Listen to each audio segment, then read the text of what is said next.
part of the challenge of looking back 80 years at Hiroshima and Nagasaki this week is that in 2025, we are closer to the edge of nuclear danger than I think many people realize, and that we are closer than we have been for much of the last 8 decades in between.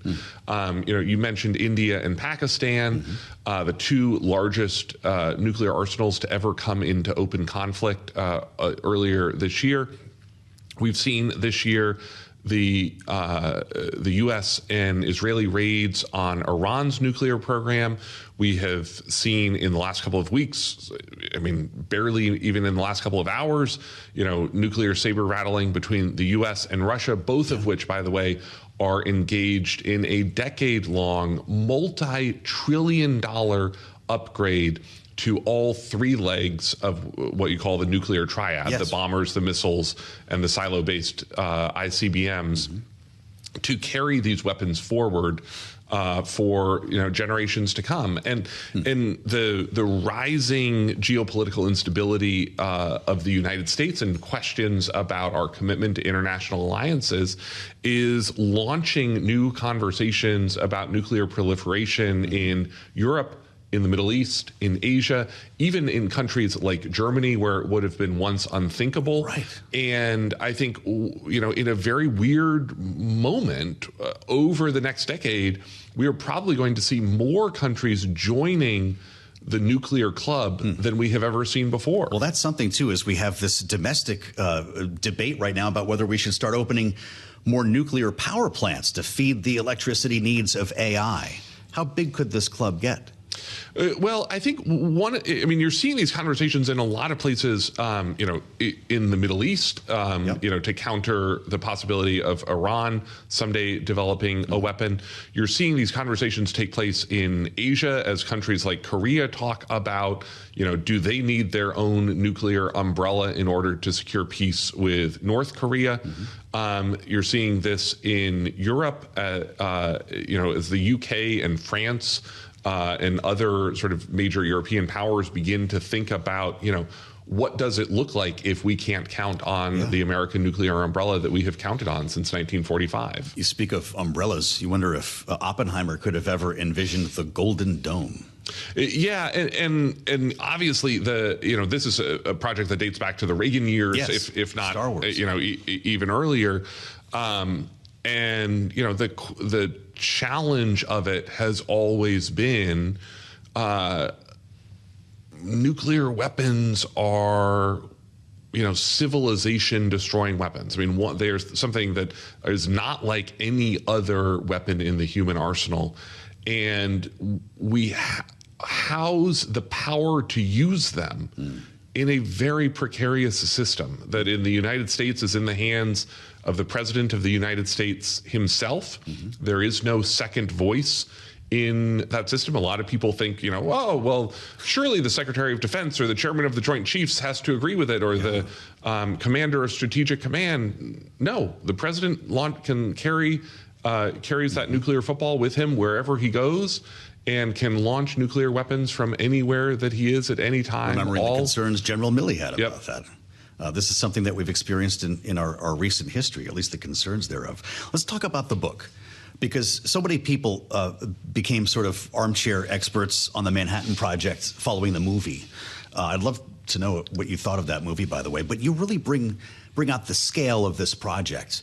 The secret cities in Tennessee and Washington State, hundreds of thousands of Americans working on a project that they weren't necessarily familiar with while it was happening. Absolutely. And that, to me, Oppenheimer is a fabulous movie. It's actually stunningly historically accurate for a movie. But I think too often we over-romanticize and oversimplify the story of the Manhattan Project as the story of J. Robert Oppenheimer and his band of merry physicists on a mesa in Los Alamos. And what you come to understand when you look at the history of the Manhattan Project is the power and the majesty of it is in the industrial might that the United States brings. In some ways, it's a business story. And to me, we talk so often in World War II history about where it was fought. Bastogne, Omaha Beach, El Alamein, Guadalcanal, Leyte Gulf. But World War II was won in the Ford Motor Company bomber factories at Willow Run in Michigan. It was won in the shipyards and landing craft factories of Higgins Industry in New Orleans. And it was won in the Rad Lab in MIT, where radar and the proximity fuse are developed, and the lab of the Manhattan Project, where we build the atomic bomb, where we outbuild and outproduce Germany and Japan. And you're right that so much of the Manhattan Project story takes place in Oak Ridge, Tennessee, and Hanford, Washington. I spent a lot of time in the book telling the stories of the voices and the workers in those places. These are cities that are carved out of remote mountain valleys in Tennessee, a desert and farm orchards in eastern Washington that house 100,000 people apiece. By the end of World War II, Hanford, Washington, the largest construction project in World War II in the United States. And that these are facilities where we build and refine the uranium and the plutonium. We're building thousands of houses a month to house these workers. We're building factories, multiple football fields large. The bus system in Oak Ridge, Tennessee, this blows me away. August 6th, 1945, is one of the 10 largest public transit systems in the United States, and it serves a city that no one knows exists and doesn't appear on any public map. Incredible. Where the war was won, fascinating the way you put that, and everyone should understand that this is a narrative history. You conducted and compiled some 500 different voices in this book, and it reads so quickly. You can't put this down, particularly when you're inside the B-29s. The way you put that together was remarkable, with voices from the past. You talked about the people who actually not just made the bombs, but dropped the bombs. Paul Tibbett, Chuck Sweeney. You talk about when they first saw Iwo Jima through that glass cockpit in the B-29. A lot of this hit home for me. My grandfather fought on Iwo Jima, like so many grandfathers of people my age, to liberate those airfields used on a mission like this. I also had the chance to meet Chuck Sweeney, and I flew in a B-29 with him a bunch of years ago on Cape Cod. And they let him fly the plane, by the way. His family was with him. It was Fifi, one of only 2 flying B-29s left in the world, I believe. And he was still so proud of what they accomplished. Not just the drama of what they encountered, and you talk about how that they had to arm the bomb at altitude just in case the plane was lost. Yeah, I mean, we have imposed sort of 80 years of sort of morality and complicated, vexing questions on these missions. But what really stands out for me, and as you said, it's an oral history, and so it's all in the first person, the voices of the bomber crew, their memories of the mission of the Enola Gay in Hiroshima on August 6th, Boxcar to Nagasaki on August 9th. Yes. And then in those final chapters of the book, this incredible jarring juxtaposition of the celebration of the bomber crews. This is what I want to get to. Who had no idea what was going on the ground behind them. The Enola Gay lands back in Tinian in the Marianas Islands. Paul Tibbets, the pilot of the Enola Gay, has medals, pinned on his chest on the tarmac. Wow. And then they go off to a literal celebratory barbecue for their successful mission.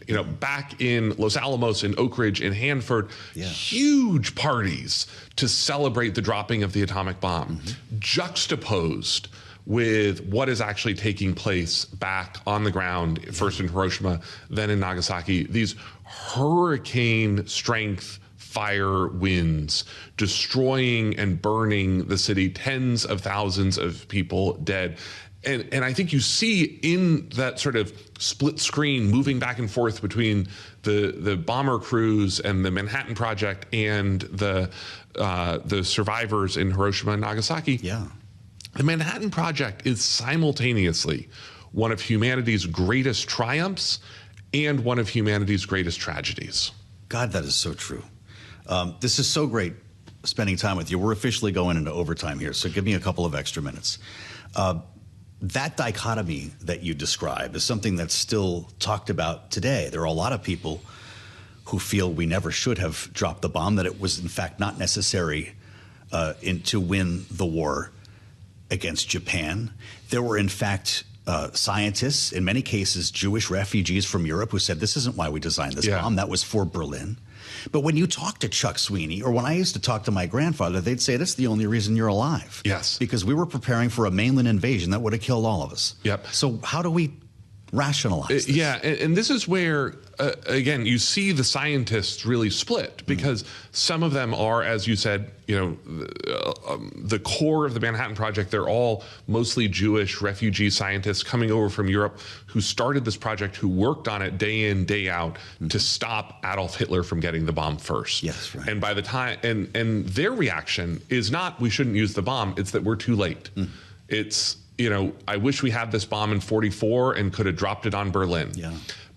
Since we missed that and Hitler didn't get the bomb, let's not use it. Then there are the scientists, and I quote some of them in the book, who are sort of like your dad, who they have family members caught up in the war. That's right. Who they can name. One of the women scientists, Leona Woods, core member of the Manhattan Project, she's talking about her brother is a Marine flamethrower on Okinawa. There you go. And he was headed to the Japanese home island invasion.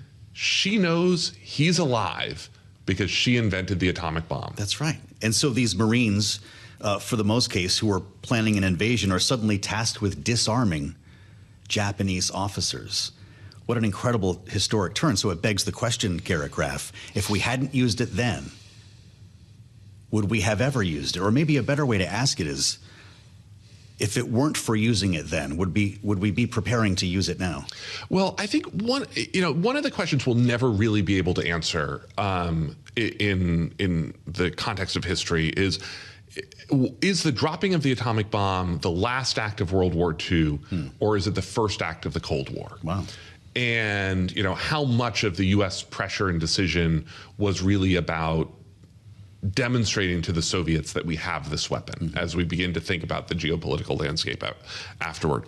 I think it took using the bomb in combat for us as a society, certainly for the U.S. government, to recognize that this is not like any other weapon, that this is not something that we should ever use lightly. And in fact, it is Dwight Eisenhower as president who really draws those first lines against in Korea, in the Suez crisis, in other crises during his presidency, really makes clear this is not like any other weapon, and we can't ever use it. And it becomes the central defining, organizing principle of international geopolitics ever since, to never use these weapons again. And one of the reasons I wanted to do this project right now for the 80th, as we mark sort of the passing of the last survivors of Hiroshima and Nagasaki, is I think it's worth remembering how terrible these weapons are, and that it's up to us in our time to carry forward their life's mission, that they are the last survivors of an atomic bomb.